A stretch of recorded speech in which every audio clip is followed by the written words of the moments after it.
అప్పుడు ఈ పెద్ద మనిషి ఏం చేస్తాడు? టాపిక్ డైవర్ట్ చేయడం చేస్తూ ఏమంటాడు? టాపిక్ డైవర్ట్ చేయడం కోసం ఏమంటాడు? డిక్లరేషన్ సర్టిఫికేట్ అంటే ఇప్పుడు నిజంగా ఆశ్చర్యం కాదా? జగన్ ఏమన్నా కొత్తనా? రాజశేఖర రెడ్డి గారు ఏమన్నా కొత్తనా?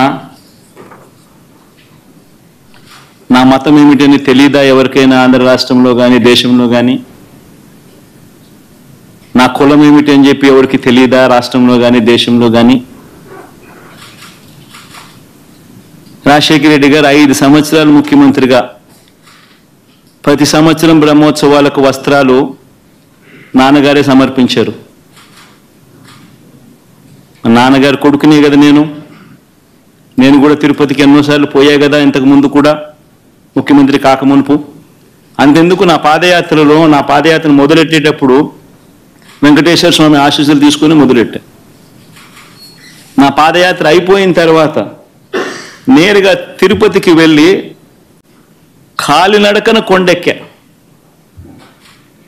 తిరుపతికి వెళ్ళి కాలినడకన కొండెక్కి వెంకటేశ్వర స్వామి దర్శనం చేసుకుని తర్వాతనే ఇంటికి పోయా. నా పాదయాత్ర అయిపోయిన తర్వాత, నా 3648 కిలోమీటర్లు నా పాదయాత్ర అయిపోయిన తర్వాత. ఇవన్నీ తెలియవా రాష్ట్ర ప్రజలకు? మన అప్పుడు చంద్రబాబు నాయుడు గారు ప్రభుత్వమే కదా అప్పుడు ఉండింది. అప్పుడు నేను ప్రతిపక్ష నాయకుడినే కదా అప్పుడు. మన ఆయన కళ్ళ ముందరనే కదా వెళ్ళింది, తిరుపతి కొండెక్కింది 2 సార్లు.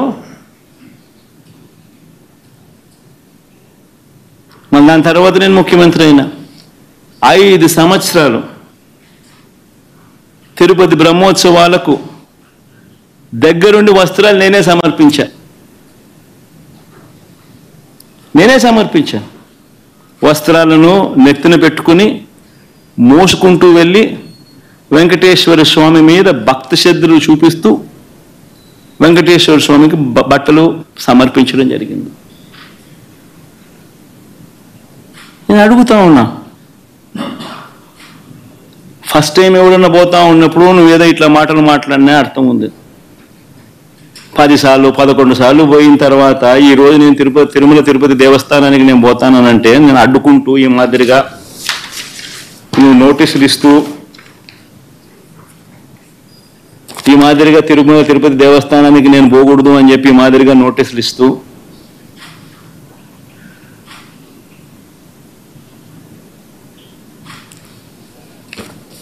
ఈ మాదిరిగా మా ఎమ్మెల్యేలకు మా కార్పొరేటర్లకు అందరికీ కూడా ఈ మాదిరిగా నోటీసులు పంపుతూ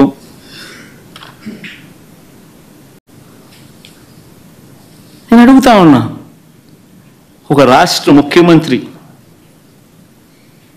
5 సంవత్సరాలు బ్రహ్మోత్సవాలలో తిరుమల తిరుపతి దేవస్థానానికి వస్త్రాలు సమర్పించిన నేను, ఇన్నిసార్లు తిరుమల తిరుపతి దేవస్థానానికి వెళ్ళిన నేను, ఈరోజు తిరుమల తిరుపతి దేవస్థానానికి నేను రాకూడదట, పోకూడదట. కారణం ఏమిటంటే నా మతమట. నేను అడుగుతా ఉన్నా, నా మతం ఏమిటి అని అడుగుతా ఉన్నారు. అడుగుతా ఉన్నా నా మతం ఏమిటని. అవును, 4 గోడల మధ్య నేను బైబిల్ చదువుతాను, తప్పేముందే? బయటికి పోతే హిందూ సాంప్రదాయాలను నేను అనుసరిస్తాను, గౌరవిస్తాను. బయటికి పోతే ఇస్లాంను అనుసరిస్తాను, గౌరవిస్తాను. బయటికి పోతే సిక్కిజంను అనుసరిస్తాను, సిక్కిజంను నేను గౌరవిస్తాను. నా మతం ఏమిటని అడుగుతా ఉన్నారు. నా మతం మానవత్వం. డిక్లరేషన్లో రాసుకుంటానేమో రాసుకుంటా.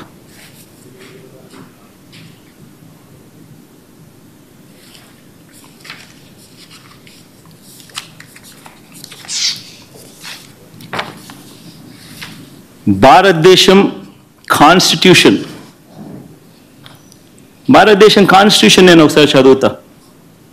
According to the preamble, India is a sovereign, socialist, secular, democratic republic. Secular అనే పదానికి అర్థం తెలుసని అడుగుతా ఉన్నా. గుడికి పోయే వ్యక్తిని నువ్వు ఏ మతము అని అడుగుతా ఉన్నావు.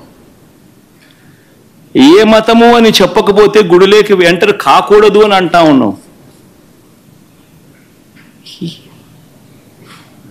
సెక్యులర్ దేశం అని చెప్పి చెప్పుకుంటా ఉన్నాం. ఒక ముఖ్యమంత్రిగా పరిపాలన చేసిన వ్యక్తి పరిస్థితి ఇదే అయితే ఇక ఆ దళితుల పరిస్థితి ఏమిటి? గుళ్ళలోకి పోగలుగుతారా?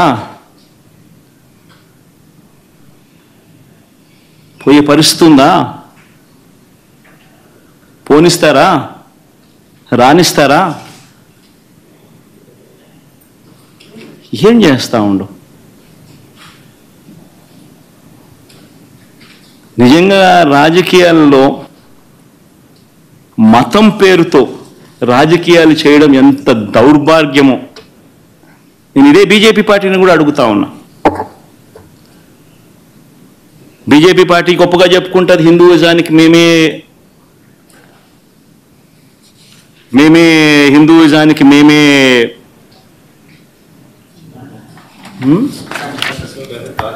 రిప్రజెంటేటివ్స్ అని చెప్పి చెప్పుకుంటా ఉంటారు బీజేపీ పార్టీ. నేను ఇదే బీజేపీ పార్టీని అడుగుతా ఉన్నా, మీ కళ్ళ ఎదుటే అయ్యా బీజేపీ పార్టీ మిమ్మల్ని అడుగుతా ఉన్నా, ఈరోజు మీ కళ్ళ ఎదుటే మీ ఎన్డీఏ కూటమిలో భాగంగా ఉన్న వ్యక్తే తిరుపతిలో వెంకటేశ్వర స్వామి విశిష్టతను, తిరుపతి లడ్డు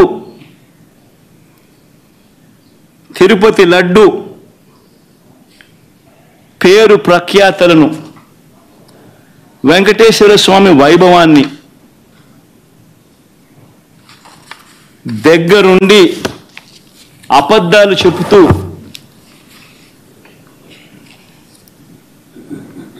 యానిమల్ ఫ్యాట్ వాడకపోయినా కూడా వాడినట్టుగా, లడ్డూలు తయారైనట్టుగా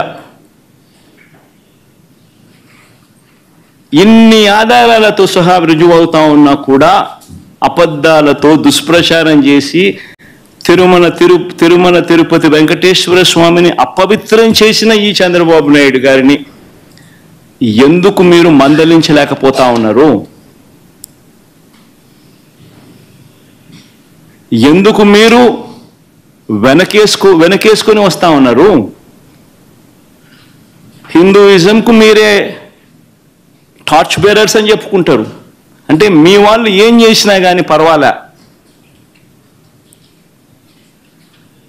మిగిలిన వాళ్ళు ఏం చేసినా కూడా తప్పే. ఇదెక్కడ హిందూయిజం?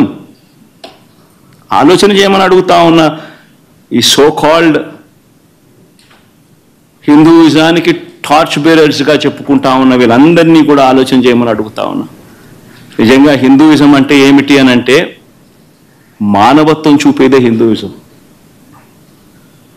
మానవత్వం చూపలేని వాళ్ళు ఎవరు కూడా నేను మంచి హిందువులను కూడా చెప్పుకునే కార్యక్రమం చేయలేరు.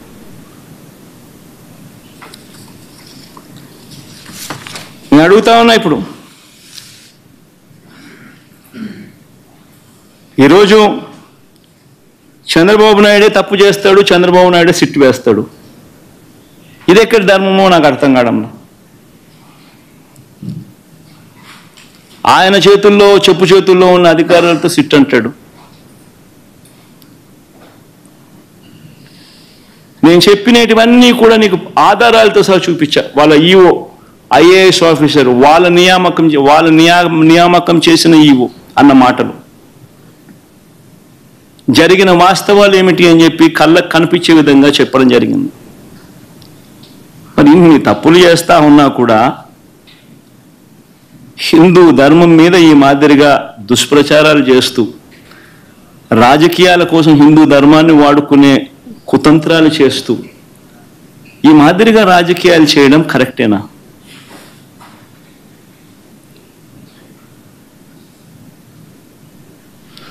ప్రతి ఒక్కరు ఆలోచన చేయమని అడుగుతా ఉన్నాను. నన్ను గుడికి పంపించినా పంపించకపోయినా కానీ చంద్రబాబు నాయుడు చేసిన పాపాన్ని రాష్ట్ర ప్రజల మీద పడకుండా ఉండేందుకు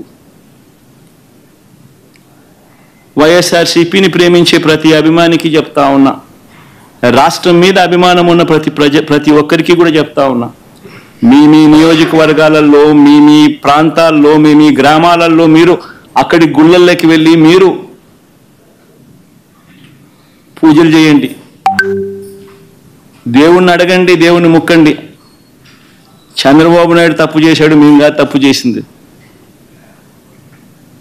చంద్రబాబు నాయుడు తిరుమల తిరుపతి వెంకటేశ్వర స్వామిని తగ్గించినాడు, తిరుమల తిరుపతి ప్రసాదాన్ని విశిష్టతను తగ్గించినాడు, కానీ మేం కాదు తప్పు చేసింది.